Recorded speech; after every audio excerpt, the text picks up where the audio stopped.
I'm the type of that likes to be vocal about what's going on. Out of all the rappers to emerge from the city of Atlanta in the late 2000s, B.o.B might just happen to be the most unique.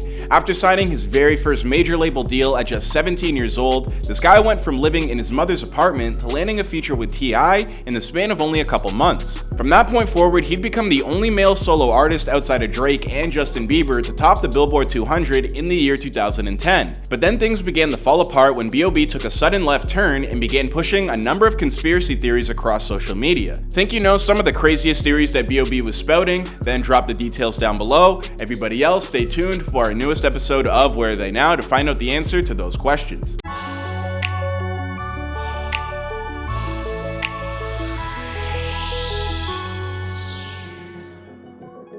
Born Bobby Ray Simmons on November 15, 1988 in Winston-Salem, North Carolina, Bob, B.o.B, would soon after move to the east side of Atlanta and settle into a suburb known as Decatur.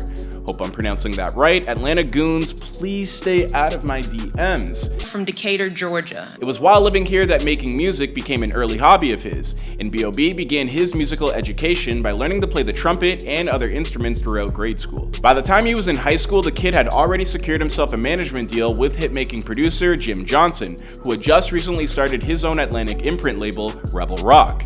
At the time, Jim was searching for his first signee. That's when his assistant caught Bobby performing his track, Cloud 9, at the TLS Club Crucial in Atlanta, and suddenly recognized that they had found their man. When Jim met Bob, he was blown away by the young man's technical skill. Not only could he play the keyboard, the kid was also producing his own tracks, writing his own melodies, as well as singing and rapping. Soon after getting him signed, they paired him up with T.I., who agreed to bring B.o.B under his own label, Grand Hustle Records. With a ton of studio backing behind him, B.o.B got to work, but the initial output that he would produce would have more of an impact on music executives and critics than it did the public at large. Having developed himself in the underground hip-hop scene by performing at local clubs and dropping projects on sites like Dat Piff, his earliest mixtapes like Hi, My Name is B.o.B and B.o.B vs. Bobby Ray earned him a core following but failed to pick up any mainstream exposure. With his career seemingly continuing to stall out, B.o.B was becoming understandably frustrated, but that's when Nothing on You would finally see release and everything would change from that point forward. According to a former Atlantic A&R executive, B.o.B's #1 hit started off as a record written by the Smeezingtons. Who? It's a really good question.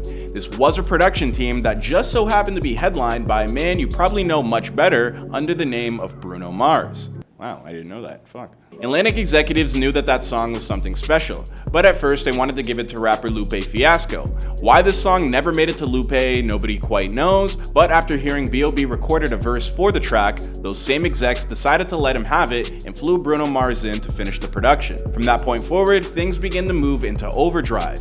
Nothing on You debuted in late 2009, and a few months later, B.o.B would drop the music video. Anchored by that extremely popular release, B.o.B would finally unleash his debut studio album, The Adventures of Bobby Ray. It was a monumental hit and contained a series of singles that would turn B.o.B's life around. Topping the Billboard 200 and earning multiple Grammy nominations, the album would lead Nothing on You entering the top 10 for the first time and kick off a 23-week consecutive stretch in which B.o.B would have at least one single in that same region of the charts. In June, B.o.B would unleash his follow-up single Airplanes, which would climb as high as the 2 spot on the top 10 charts.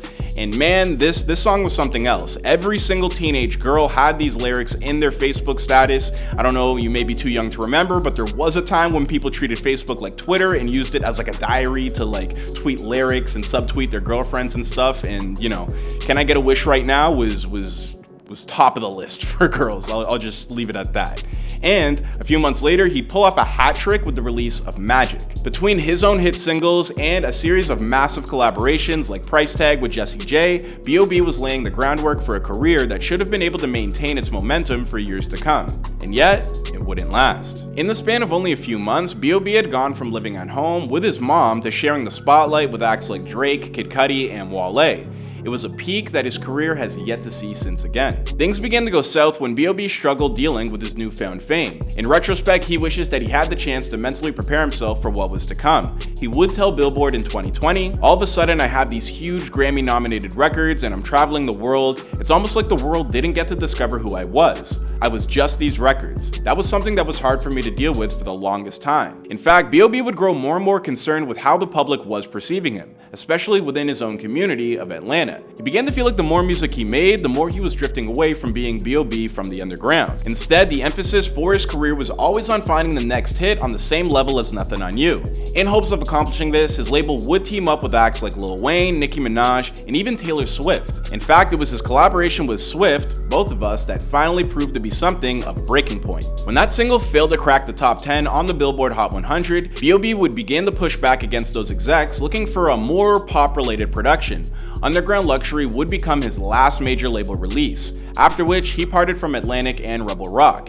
In 2014, he'd form his own label, No Genre, and from that point forward, he would self-release his own music. But over the next few years, B.o.B would make more headlines for the things he was saying rather than the music he was creating. Things began to take a really strange turn in B.o.B's story in 2015 when he took to Twitter to push a bizarre theory about disappearing children in cloning facilities. He randomly tweeted out, "Hundreds of kids go missing each year, equal cloning center."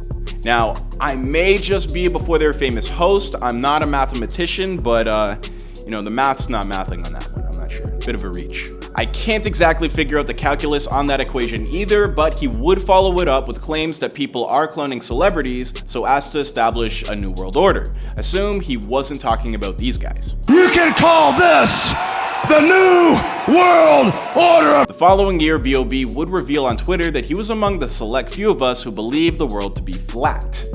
Like a piece of paper, like two-dimensional. The whole world? That's what he believes. I mean, I'm not judging, just saying. And because B.o.B was still such a big name at the time, popular scientist Neil deGrasse Tyson would strike back and suggest that it's a problem when people with a public voice began spouting nonsense. This little mini beef would result in diss tracks from both individuals. Yes, even Neil deGrasse Tyson went and got his nephew Tyson to record a track called Flat to Fact. And when I think about it now, there's I think a long list of rappers that Neil deGrasse Tyson has had beef with. And I don't know if that says something about the intelligence of rappers or if just Neil deGrasse Tyson's about that life. He's keeps that same energy. Wants all the smoke. Don't want it with Neil deGrasse Tyson, I'll tell you that. Rather than retract his prior statements, B.o.B would double down with the idea of launching his own Kickstarter campaign to launch satellites in order to prove that his theory was true, but it never reached its $1 million goal. Flash forward to today, and B.o.B does not exactly regret the things that he said. He just wishes that he wasn't as assertive as he was. Today, people still flood his comments and mentions with their own crazy ideas, and he gets tired of having to deal with all of them. He told Billboard, "It definitely gets exhausting with people.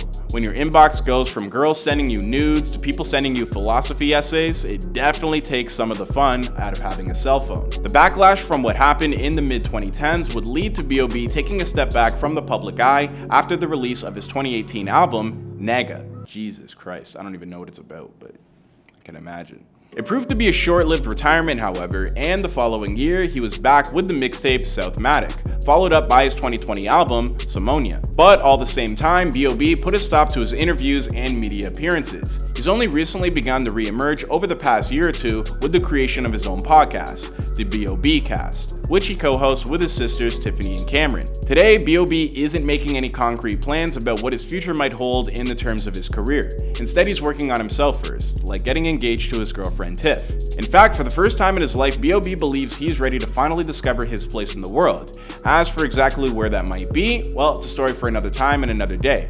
After all, this is Where Are They Now, and you're all caught up on the recent history of rapper B.o.B. Be sure to let us know what you thought about his story in the comments down below, and don't forget to like and subscribe. My name is Clyde Smith, and I'll see you guys in another episode. Crash that fucking airplane that B.o.B is in.